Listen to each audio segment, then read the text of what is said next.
মাদারীপুর জেলার রাজৈর উপজেলার খালিয়া মাঠে অনুষ্ঠিত হলো ৮ দলীয় লক্ষ টাকার ফুটবল টুর্নামেন্টের ফাইনাল খেলা।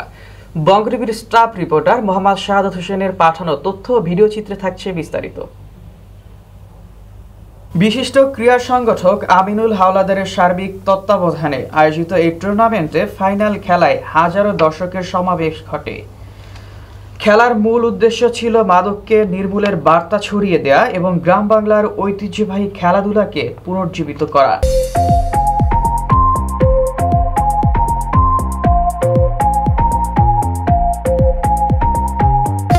স্মার্ট সামাজিক বাজার, নিত্য প্রয়োজনীয় পণ্য ন্যায্য মূল্যে ঘরে ঘরে।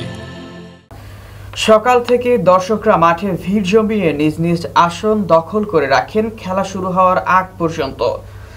রোমাঞ্চকর এই ফাইনাল ট্যাকেরহাট খেলাঘরকে হারিয়ে পাইকপাড়া ইউনিয়ন একাদশ চ্যাম্পিয়ন হওয়ায় গৌরব অর্জন করেছে। ট্যাকেরহাট খেলাঘরের নেতৃত্ব দেন বিশিষ্ট ক্রীড়াবিদ বিল্লাল খান। অপরদিকে পাইকপাড়া ইউনিয়ন একাদশের পৃষ্ঠপোষক ছিলেন পাইকপাড়া ইউনিয়ন পরিষদের সাবেক চেয়ারম্যান ও বিশিষ্ট ক্রীড়াবিদ মোহাম্মদ শাহাদাত হোসেন। খেলায় দেশি বিদেশি খেলোয়াড়দের অংশগ্রহণে দর্শকদের মাঝে উৎসবমুখর পরিবেশ সৃষ্টি হয়। ম্যাচ শেষে বিজয়ী দলের হাতে পুরস্কার তুলে দেন অতিথিবৃন্দ।